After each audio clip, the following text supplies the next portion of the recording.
Hello, and welcome to Ovary Active. I'm Dr. Rebecca Dunsmore-Sue. And I'm Dr. Amy Vodish, and we are your expert guides on the strange and often uncomfortable journey that is perimenopause.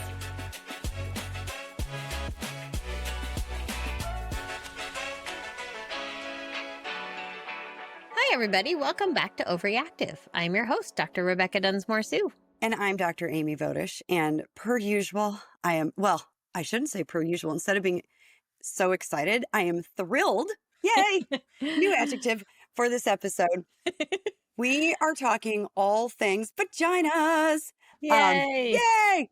Except it's not like quite the vagina. We're actually going a little broader than that, which is super cool. We're going to talk about the pelvic floor. What is the pelvic floor, you ask? We'll tell you in a moment. And we have a very special guest on with us today. We have Tanya Goodrich is here. And Tanya is a pelvic floor physical therapist. She works in the Bay Area. And she is going to tell us all about herself and her background. And we're going to explain what a pelvic floor physical therapist is. So Tanya, take it away. Oh my gosh. Well, first of all, just thank you so much for having me. I have been just loving your podcast in general. I just finished the skin episode 1, and I'm just so thrilled to be here. I am the founder and owner of Healthy Pelvis Physical Therapy in the Bay Area, and we now have 3 locations. And then just to back up and rewind, so I actually have my bachelor's in dance.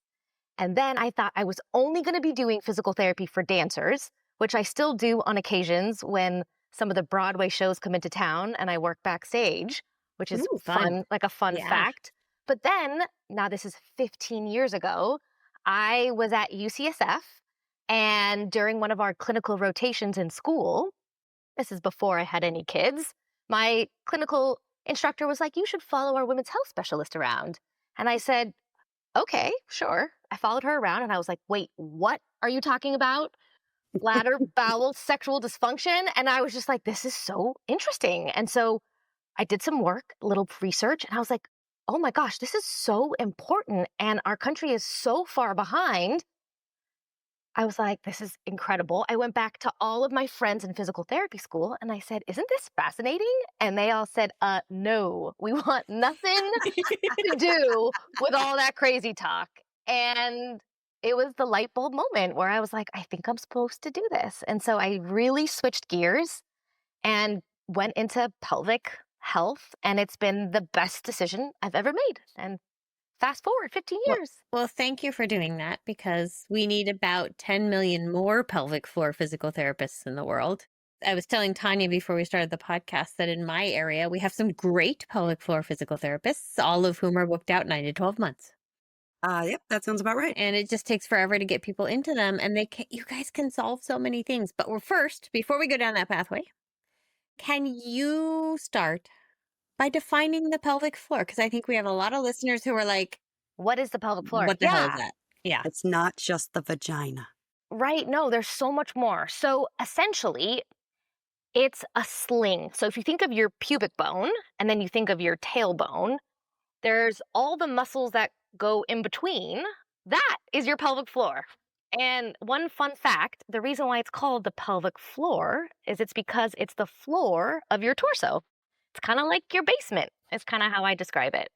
It's the basement of your torso. And man, foundation, people. It's your foundation. Yeah, it really is. I like to joke, nobody wants a leaky basement, right? No leaky basements. No leaky basements. So, yeah. And either type of sewage pump, by the way. Exactly.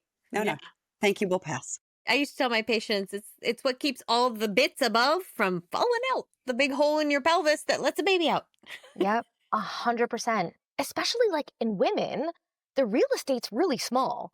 Your urethra, your vagina, and your rectum are so close together, which is why it's all connected down there. Right. And so I'm sure we're going to get into some more juicy stuff, but it really is the sling that connects all of that together. And man, really problems can arise. And it's not a dinner time conversation typically. Well, maybe not in your house, but My poor husband. You should come have dinner with us. God bless that man. Oh, you guys are my people. I know, right? We should be having dinner together for sure. We're the loud table yelling vagina, every other word. Yeah. I mean, if you can't have vagina enter into every conversation you're having, me, what are you doing? Like, I don't even know why you bother. Seriously. So, okay. So you told us about the pelvic floor, so we kind of have an idea. It's the big thing at the bottom. It kind of, surrounds our vagina, but it goes all the way, like you said, pubic bone to tailbone, which I love that visual. So what is a pelvic floor physical therapist exactly? Because I tell patients, like, you should go to a pelvic floor physical therapist. And they're like, what? Like, what? Who Yeah. is that? And I'm like, listen, it's like you go to the shoulder doctor for your frozen shoulder. You got to go to the vagina physical therapist for your frozen vagina. Exactly. So it really is just like any other part of your body that can have dysfunction.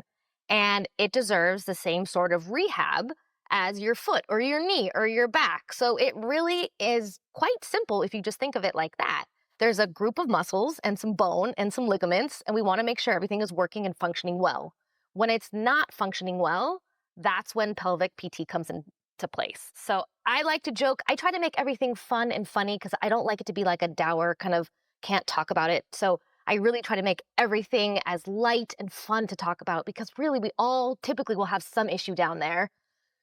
But I joke we treat TMI. So if it's TMI, that's 100% what pelvic physical therapists treat. So Yeah. all That's the perfect. sexy stuff, Yeah. constipation, hemorrhoids, leaking, urinary issues, waking up in the middle of the night to pee. When there's just dysfunction down there, that's where we come in. Excellent. So you mentioned it. One of the things that we hear a lot as perimenopause hits is an increase in urinary incontinence.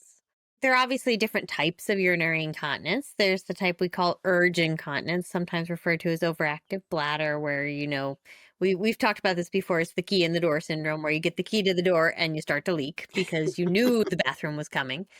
Or there's also, stress incontinence. I tell my patients, yeah, you've spent a lifetime putting pressure on the pelvic floor and the bladder and the urethra. And then maybe you passed a human being through that passageway, which also sort of devastates those muscles. So, what can pelvic floor PT do for, say, urge incontinence or even stress incontinence? Yeah, that's exactly right. So there's two different types, and you could have one or the other, or you can have both, right? They really can come together, which is super fun. That's a fun combo. Now it's a party. Yeah. And so for all of my perimenopause and menopause women out there, as you know, especially if you've been listening to the podcast by these lovely ladies, there are so many estrogen receptors that live down in the vulva, in the pelvic floor, in the urethra. And as we get older, it plummets, right? So it's just not working as well down there, which is why, again, we want to get that fixed first. But even doing so, a lot of the urge incontinence that you were just talking about, I like to call it panic bladder. Because a lot of times what happens is without realizing it became habitual. It became some sort of fear loop. So one of the biggest things that we need to do is really look at the pelvic floor because not all pelvic floors are equal. And a lot of times people, I think since the beginning of time or the beginning of vaginas, if there's a problem, the answer is always just do Kegels, which is Oh, Lord. not okay, right? Yeah, no. We're done with that. Well, especially if you've never been taught how to actually do Kegels. Thank you. Exactly. You can't see it like you can your bicep, right? So a lot of women don't know if they're doing Kegels correctly anyway. Not to mention it was named after kind of an old dude, Dr. Arnold Kegel. So we're done calling That's a things shock. After old white men? Yeah. 100%. So just fun fact, in our clinic, we don't call Kegels Kegels. We call them blueberries. Okay. And Ooh. yeah, this is like one of my favorite things because it's so helpful to have a visual down there because you can't see it. So in our clinic, the idea is can you squeeze and lift a blueberry and release it? Okay. Okay, you do realize, dear listeners, we are all actively trying to squeeze and lift the blueberry right now. Right? And I would love everyone to actually try that. The visual on our face for those of you on YouTube. So for everybody listening, let's think about this for a minute. If you're laying flat on your back, you have your tailbone, you have your rectum, you have your vagina, you have your bladder. And then, so it's like a layer, it's like a lasagna layer. I was going to say, you just made a sandwich. Yeah. Yeah, it's like a sandwich. So it's like it's like a club sandwich, right? We got a lot Right. going on. And With the muscle inner for beam- bread. Exactly. And there are all these different muscle bread layers. And so when we're thinking about, like, when we talk about pelvic floor dysfunction, it's getting all of those muscles and ligaments and nerves and everything to be coordinated. Like to have a bowel movement, everything has to be coordinated. To empty your bladder, everything has to be coordinated. So that's part of like the visual of what I'm thinking about of like what's going on with the pelvic floor. I want to go back to this blueberry though, because this is like mind blown here. Okay. So we're all going to practice this, listeners, that you're going to be lifting and releasing a blueberry. Is this correct? My favorite image is the arcade claw that picks up a toy and releases it. It's a perfect pelvic floor or vagina, right? You want to imagine your vagina, like actually you can put your hand down there too, because it really is just isolating those muscles if you're at home listening in a seated position. And you want to imagine that your vagina is closing, lifting, and releasing a blueberry. You're flexing your vagina. Now, let's rewind because we were talking about urge incontinence. Like what happens is a lot of times I joke half the people are chronic holding a blueberry all the time. They're secretly butt clenching, I like to joke. Yeah. And so that if you're too tight, it's not a good functioning pelvic floor you have. So a lot of times those people, without realizing it, they're a little bit more, I would say, type A, sometimes run a little like with more stress, and they need to release the blueberry. So that is one of the biggest eye openers thing is that what is happening down there, is it too tight or is it on vacation, right? Is it able to connect? Right. And that's actually a really super important point because a lot of women that I see who are having leaking think it's because it's too loose. But in fact, they're so over tight all the time. Yes. They have nothing to give if they have panic bladder, as you called it. Yeah, that's exactly right.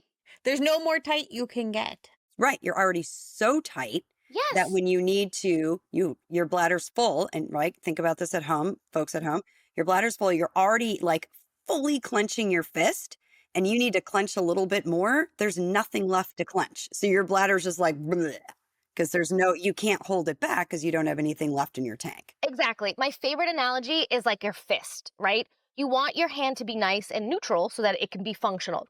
If it's living in a gripped and fisted position, that's not helpful. It's weak because it can't do its job. Same thing with the pelvic floor. So it's such a nice visual explanation. And so, first of all, it's just understanding that. Now, the good news is if you're like, oh my God, I don't know, am I too tight? Am I too loose? I mean, that's where we come in, right? That's where it's so nice to get, even sometimes it's just a once over. Like, how is my pelvic floor? Really, sometimes people only come in once and I'm like, you're looking great. Or, hey, you're running a little too tight. So that's kind of just like a really good base to start with. But if you are somebody that's having urge incontinence as well, I like to talk about how everyone in the friend group has someone that always has to go to the bathroom, right? They have the panic bladder or they have a small bladder. Yeah, I'm going to blow your mind right now. So what we don't realize it, and we call it in physical therapy, jicking, just in case peeing. And that is real. And a lot of times it was taught to us by our moms, and it's just something that we always do. Yep. But guess what? Without realizing it, you taught your bladder to be small. And you can the good news is completely retrain it. Which means I've also devastated my children because we used to just in case all over the place. The motto was do what you can when you can, because you never know when the best, like another bathroom is going to show up. Oh my God. I've traumatized my children. I've said this to them so many times. Don't worry, because honestly, like strategically, just in case peeing is great, right? Like you're going to go on an airplane, you're going to go on a car ride. Right. Please, that is an appropriate time. The problem is when that becomes routine. If your bladder's in charge of you and you're not in charge of your bladder, we have a problem. And that I see a lot. And I see a lot of this with my menopausal women. And so what I want people to know is that you need to do two things. And it's so fun. Normal peeing is 2 to 4 hours. That's a great thing to know. So you mark the time that you pee. And then while you're peeing, you're going to count the length of your pee, like 1 Mississippi, 2 Mississippi. You want that pee to be at least 12 seconds long. That's a lot of pee.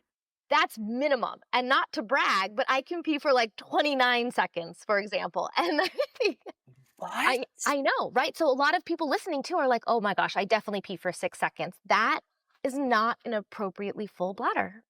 Oh. This sort of merges, we're moving from the panic bladder into stress incontinence. Many of us, as we get into menopause, start just in case peeing because we never know when we might sneeze.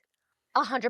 And this, oh my God, I love this topic so much. Like this is my favorite thing to talk about because yes, leaking, I would say, is even more common than urge incontinence. And it's actually quite easy to treat. Okay, I love that. I know. I'm just throwing it out there. And it's because remember how we talked about how it's your basement level, right? So your pelvic floor is directly connected to your core. And what happens is after having a baby, especially, there's nothing like pregnancy and having a baby. So I joke it either comes out the sunroof or the door. It's physical trauma, right? There's nothing like having a baby to completely disrupt our normal reflexes down there. And what happens when we cough, laugh, and sneeze is your pelvic floor should lift up a blueberry first and not let it out during your cough. So right off the bat, I'm always looking at how someone's coughing. And usually they're coughing and pressure's going down. It's slamming down into their pelvic floor. If you can't close your valve, you're going to leak down there. So that's the first thing, is really just looking at the coordination. And then the next thing is learning how to jump appropriately. And that's kind of where my dance background has come in. But there's a whole process where I want someone to be able to, first of all, how is their core doing? Is it engaged or is it totally on vacation? How is the pelvic floor engaging, connecting with your core when you cough, laugh, and sneeze? So I'm literally like, we put our hands on people and ask them to cough, laugh, and sneeze. And then how are you jumping? Because if you jump with impact, it's going to go to the weakest spot, which is going to be straight down there. So it's just learning how to do that. So that's like the whole process. I don't jump. No. I remember I started kickboxing and they're like, jumping jacks. I'm like, oh, hell no. I've had 2 kids. Rebecca and Amy, we're getting you both into the clinic, first of all, to see us. I promise, I solemnly swear you will see changes. Because first of all, and you know this too, with our bones, it's all connected. Like health is so connected, but we need to be jumping for our bones as well. So yes, if someone is leaking, do they want to jump and do jumping jacks? No. So it's all connected. I will say, to my credit, because I can't jump up in the air, I've started doing Pilates jumping, which is also jumping. That's great. But a little different, yeah. A little different. Jump board, you do the jump board? Yeah. I love the jump board. But yeah, I'd love to be able to do a jumping jack. That would be nice. Oh, God. Every time I'm like, well, now I need a full outfit change. So, I mean, I get just so enraged because I really feel like if men leaked urine every time they cough, laugh, sneeze, or jump, like there would be help on every corner. Well, it'd be covered. There'd be millions of them. I get emotional. Like I really feel like if we've been sold this, of course, that's the cost of having babies. Like you don't get to do that anymore. And I think it's much bigger. I really want us to live these vibrant, beautiful lives. And it just requires rehab, like physical rehab, just like your knee. I would want you to feel like you are owed that, almost like civil rights. Like I don't want any of us in diapers when we get older, and these are like little yellow red flags where I want everything working well. Yeah.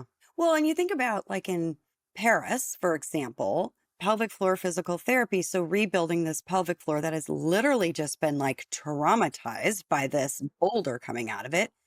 You get pelvic floor PT as part of your recovery. Like it's just part of your postpartum plan. And if you think about it, like if you're in a car accident, like a high impact, high voltage car accident, you like rip out your shoulder, your insurance is going to cover your PT of your shoulder.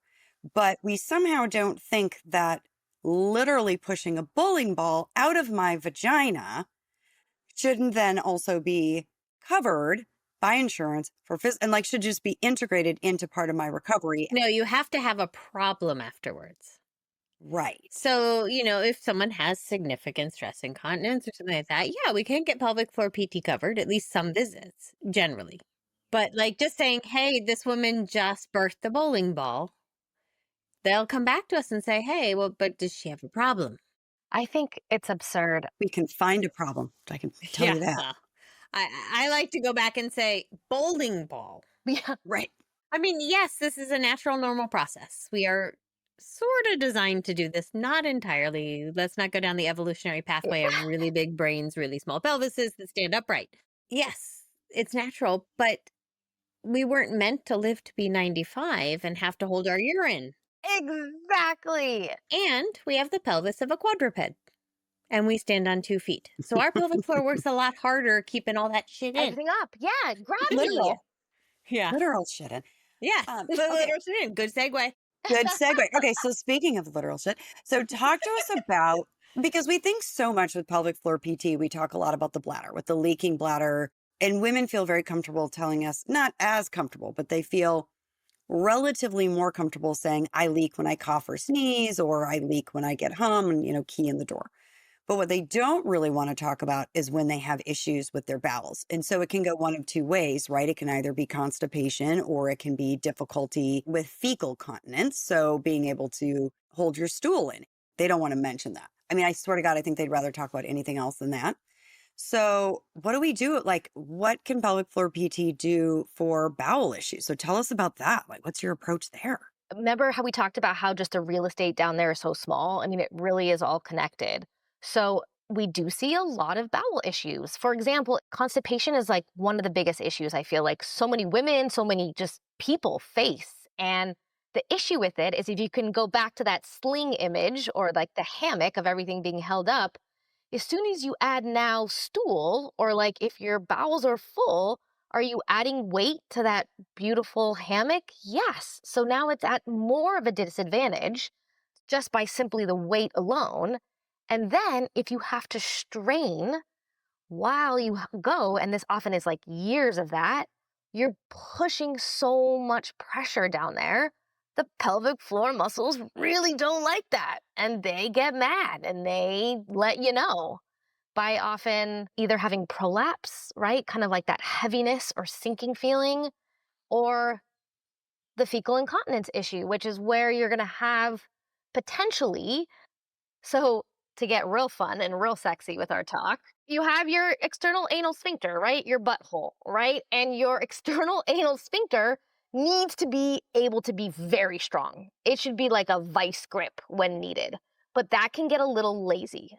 Not anyone's fault. It can happen. Again, Listen, having a we all bowling do. ball. We all do. Yes. We all sometimes get a little lazy, right? But that area just needs some help to come back to life. And so it's connecting your brain to that area. So a lot of times, the nice thing about being female, right, having three holes is that we can do a lot vaginally too, right? We can connect to those muscles in a very comfortable way. And so pelvic floor therapists need to check the integrity of the sphincter muscles. Also, you have other muscles that connect back there. Are they working well? Are they too tight? Are they on vacation? So it really is just a very similar thing where we're just assessing those muscles, finding out what the problem is, and then helping it get better. Just like you would if you had knee pain, right? I'm going to assess those muscles, make it feel stronger. Some women after childbirth can have sort of tearing behind the vagina, between the vagina and rectum, where the tissues, we call it fascia, but the tissues that sort of provide a strength layer between those two things no longer provide that strength layer, or it can bow out. And then if with constipation, that can bow into the vagina. I can't tell you how many times I've talked to women and I say to them, so to fully empty your bowels, do you have to stick 2 fingers in your vagina and sweep the stool out? And they're like, how did you know? We call it splinting. Pelvic floor PT can absolutely help with that. That may actually require a surgical evaluation depending on how bad it is. But it's never wrong to start with PT, right?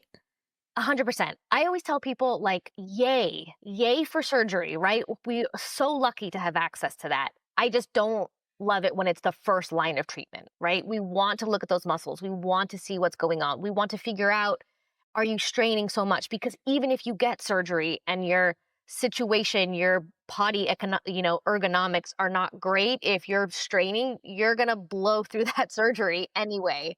So no matter what, it's win-win because you're working on this forever. I used to tell my patients, we're going to start with PT, not because I know that it's going to fix you. It might, but it might not. But if you don't fix the muscles, then you're never going to get the right result from your surgery. And the other thing I always would do is work on fiber with them. Because if you have really hard stool, Yes. you're also not going to get anywhere. And we are worth the time to get the fiber in, to do the PT, to do all the things that make us live a more comfortable life. So remember how I make everything funny? So at our clinic, we have something called the poo-poo ritual, which really helps.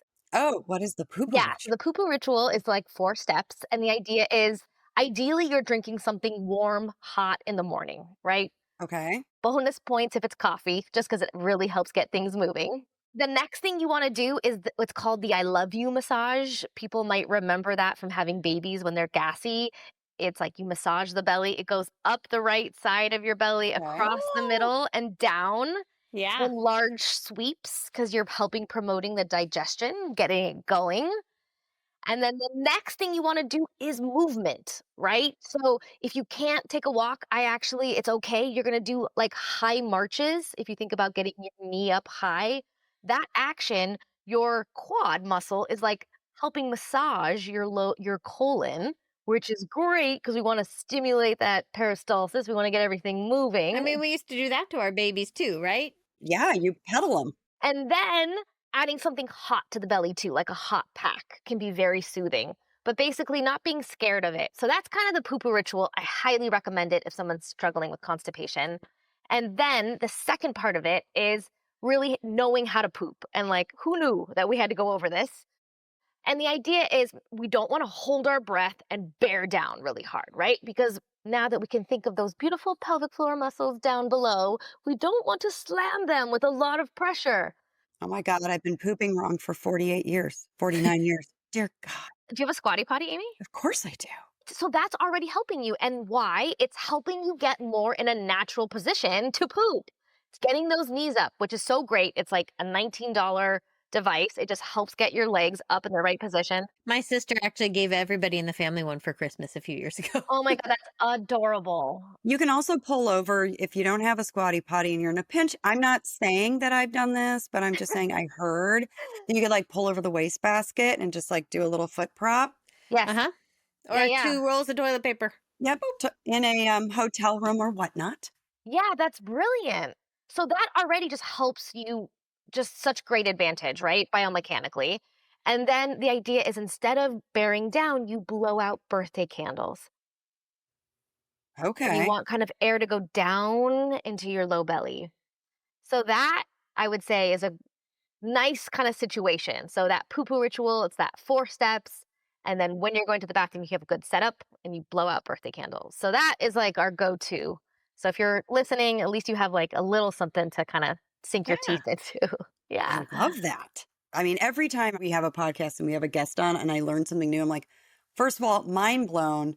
Mhm. Now I've got something else to layer into my life. But these are all like my path to wellness. I love Right. this. This is exciting.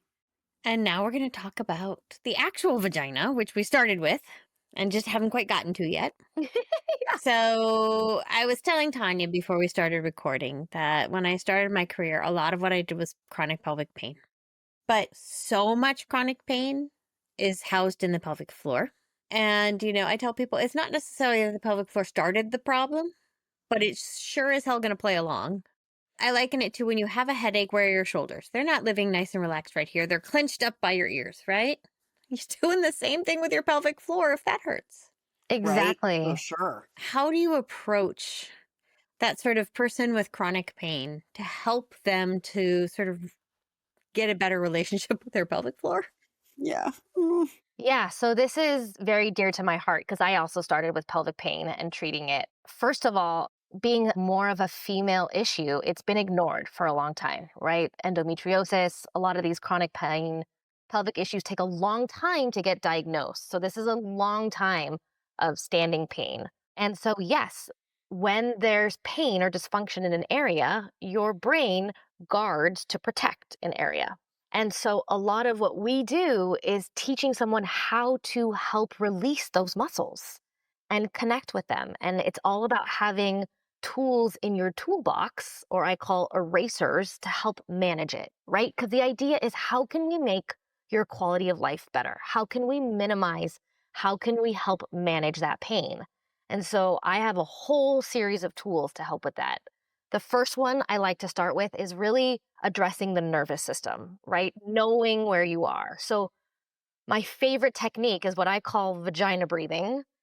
And again, make everything funny so that you remember it and keep it light. But the idea is that when we breathe, your diaphragm, which is kind of right where your ribs are, and your pelvic floor, they should be connected. So when you inhale, your diaphragm descends and your pelvic floor goes lower. So it's like this beautiful natural flow. Now, when we're in pain, we don't often get that, and our pelvic floor is stuck. So we end up with very shallow chest breathing. Now, that is really hard because that promotes it's like chicken or the egg. So now we're just kind of this wind up system. So the best thing that you can do is do this vagina breathing. So, like, if you're listening now, you can put your hands on your low belly. And as you inhale, you just imagine that inhale massaging your vagina. That's how low it should go. A lot of times people call it like low belly breathing or belly breathing. I think it should be called vagina breathing because it really should go that low. Now, the nicest thing with that is that you're massaging your vagina with your own breath. And you are also hijacking your nervous system and getting it to rest and relaxation. So 5 vagina breaths are amazing. And I love them because you can do them anywhere, anytime, any place. Nobody can tell. Nobody can tell. And it's really, really awesome. So that's my first tool. Mm-hmm. Another tool to help mitigate is heat. I really think heat is a best friend to muscles, great for muscle tension. So I love the ones, instead of the ones that you plug in, which is, I like the ones that you can microwave or the hot water bottle. And that's because it has weight to it. And that weight is compression, and compression is very soothing. Yeah. So that can be lovely and a really nice technique, about 10 minutes of that. And do you place that on the low abdomen, sort of over the bladder and Mons? Exactly. Yeah. And you can put it, if you're on your back, you put it on top, or you can lie on top of it, whatever is soothing to you. And then you can also do some vagina breathing. So now you're getting win-win from both the heat and, of course, movement comes in. So stretching in a nice way, connecting to those muscles, allowing them all to basically decompress or relax, take downshift, however you want to look at it, but movement can be great. So like a light, for example, yoga-like series can be so helpful in reducing pain. So again, all these tools can be so helpful in managing chronic pelvic pain. Pelvic floor PTs do work where they put fingers in the vagina and help isolate muscle spasms and trigger points and all those things. So I want people who might see a pelvic floor PT not to be surprised by that, but that's not the first thing they do when they meet you. They don't shake your hand and stick their fingers in your vagina. Like, you're starting with techniques and then you're working up to what needs to be done. Yeah, I love that you said that. Yeah, they're not like us. Yeah, we're just like, hi. Yeah, we're like, really, hopefully your PT is starting externally. Remember, it's the whole house, right? So we're looking at everything. And then, yes, because the pelvic floor is having an issue, it often makes sense to do a pelvic exam internally, but that's only with your consent. That doesn't even have to be the first visit. And it should not be painful. And just louder for the people everywhere, that is not a painful experience. It should not be. Right. And I want to tell people who've lived with chronic pain or have pain with sex that in my experience, about 50 to 60% of my patients can be basically cured with pelvic floor PT in combination with dealing with the underlying disorder. So if it's endometriosis, we manage the endometriosis, we send them to pelvic floor PT. They can actually live a relatively pain-free life. If you've had pain with intercourse for a very long time, it's often the pelvic floor that's really contributing at this point. And if we, make sure the tissues are all healthy, so back to menopause, make sure there's plenty of estrogen on board and everything's slippery and slidey. If we fix your pelvic floor, you can actually have comfortable intercourse. Yes to everything you just said. And intercourse, pain with intercourse is, again, one of the biggest things that we treat because it's so common and really affects quality of life. As I tell all my patients when they come and tell me they have low libido, and I say, does it hurt to have sex? And they say, well, yeah, of course. And I say, well, why would your brain ever want to do something that hurts? You don't go around stabbing yourself in the hand. And then yearn for it. Yeah. Like, maybe I should do that again. Exactly. Yeah. So for our patients with genital urinary syndrome of menopause, so that's, for our listeners, are that syndrome that happens with the low estrogen levels in our vaginal tissue, and it can lead to thinning of the vaginal walls, thinning of the mucosa. It makes it they're less pliable, they're less elastic, they can't lubricate as well. So we do all the things that we can in our end, which is vaginal estrogen therapy, hyaluronic acid moisturizers, and then lubricants with actual intercourse. Because remember, listeners, the hyaluronic acid moisturizer is not a lubricant. So it's to actually moisturize the tissue. Lubricant is to help keep things frictionless-ish during intercourse. So what do you do from a pelvic floor PT perspective for people with GSM? So maybe they never had pain before, but now with these estrogen mediated changes, it's painful, but we're doing all the things we can in gynecology. So how can you help those folks? Oh, yeah. So I tell people sex is just like any type of exercise, and it typically needs a warm up first. So Mhm. I really believe that. And so it's all about having a good recipe. Because just as what you talked about before, if you anticipate pain, your pelvic floor is not going to do all the things it needs to do before it has intercourse, which is soften, melt, lubricate, elongate, if it's anticipating pain. So, first is again kind of connecting to your pelvic floor and releasing a blueberry. I like images of like melting butter out of your vagina. Again, Okay. visuals are everything. Right. And food. We deal almost exclusively in food in OBGYN as well. I love the melted butter one though. That's Oh, good. you're right. Yeah. Yeah, my Yeah. blueberry and butter, all Hmm. food analogies. Love it. Can I just make a really bad joke? Yes. Get a blueberry and butter for your muffin. Oh, snap. That's so good. Sorry, guys. Sorry, poor listeners. I No, but apologize. now you have me thinking all about the merch that I need to do. I've been working on my Yeah. merch. So we just got Oh, sweatshirts Christ. that say pelvic PT at your cervix. Oh, So like very I want to funny. add, Yeah. that's a good one. A little Um, blueberry and butter for your the- muffin. I know. Okay. I'm Oh, obsessed, kind of obsessed with that. Okay. Sorry, guys. No, yeah. It just So came into my head. It had to come out. So you're releasing the blueberry, you're releasing the butter, you're getting all ready for it. yeah. And then the other thing that needs to happen, two things. So the recipe is three things. One, prepping mentally and releasing the blueberry. Two, good lubrication, as you mentioned. I can send you some of my favorite stuff that people can take a look at, but I have like three different types because they're all not created equal. You have your water-based, you have your oil-based, pros and cons, you have silicone. Anyhow, good lubrication's key, right? You're over the age of 35. We typically in menopause recommend silicone. It just stays slippery for a very long time. Yeah, it lasts longer. Yeah. Highly recommend. And especially since menopausal women often have older partners who might take a little longer. Oh, for smart. Christ. Yeah. Sorry. You guys are cracking me up. This is the best podcast. I mean, get it done, people. Get her Is- done. Get Yeah, her done. get her done. It's just really evolutionary. It doesn't make a lot of sense, right? Like it takes longer and then our vaginas can't take the beating anymore. It's just like a whole thing. Not that it should be like that, but you know what I'm saying. I know right? exactly what you're saying. It's so true. We're either going to gain a whole lot of listeners or lose a whole lot of listeners with this one. But yeah, exactly. Okay. Sorry, Tanya, I've interrupted you many times. So we have number one. We have number two. Yes. So the third thing is prepping the vagina with something inside first. So there's some great tools that are out there because if it has a little warm up first, there's some great tools. There's the Kiwi, which is a whole designed product just for women that have pain with intercourse. It vibrates a little bit and it's very cute. It's like the Kiwi. It's like nice because it's Small. easy. It's small. It's compact. And then there's also the rose wand, which is another favorite. And you are now massaging that area. It's getting blood flow. It's getting ready. So now we have a much better recipe. So the whole system is set up for success. Yeah. I love Absolutely. that. And I just want to add in, like, we're talking about all this preparatory work. Part of that preparatory work is also coming to arousal. Like, it's going to feel better if you are aroused and ready for intercourse. And just like, doing it because you feel like you have to and you're not really into it, it's not going to be as comfortable.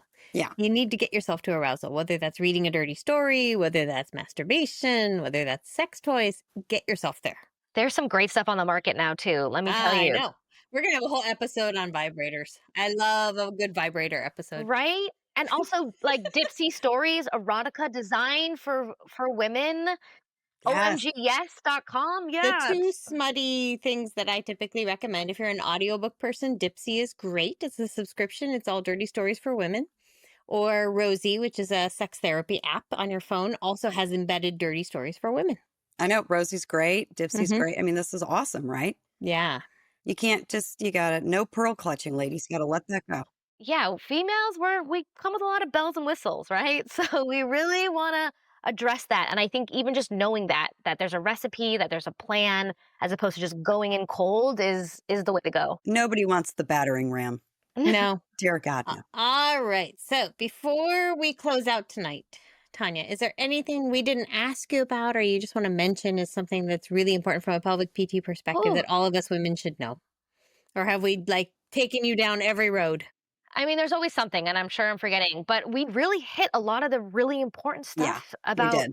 Kegels and intercourse and stress incontinence and urge incontinence How to poop. and how to What? poop. Yeah, we talked about the poop. I mean, this is a full episode of the hits, I have to say. Blueberries So, and butter, people. blueberries and butter Blueberries and is the better. muffins. I love it. This is so exciting.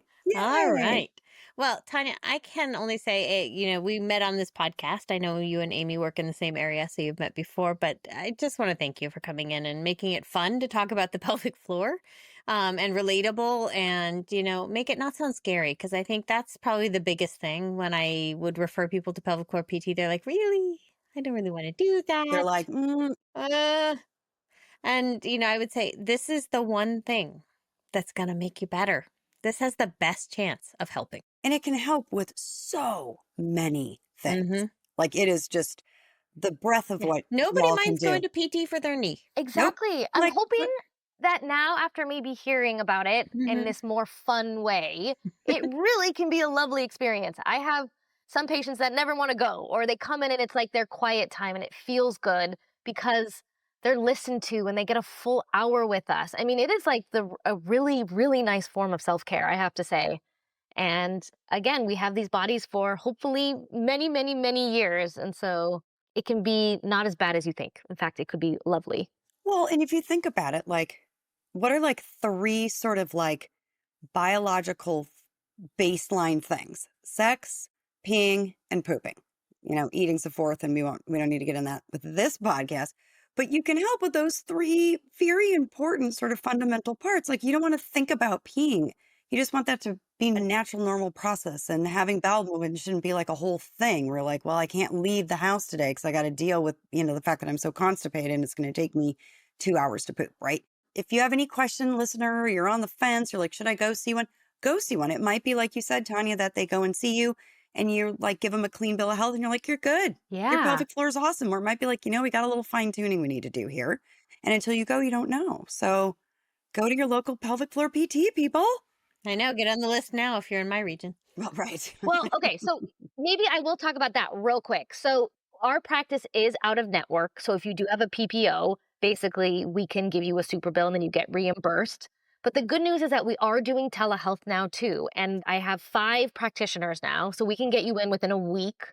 And even sometimes just telehealth just to get a sense of what's going on or a great sense of direction, a clear roadmap on where to go and how to get there can be such a great Right. starting You can point. start the process with telehealth and then maybe they can say to you, oh, I think we need to see you in person, but that gets you going. You're starting Yeah. something. You're doing something for yourself. 100%. Yay, Yeah. self-care. Love it. All right. Well, this has been a wonderful episode and just so much fun to talk about all these things. Yeah. And I want to thank everyone for listening to us tonight. And remember, you're not crazy. This is really happening.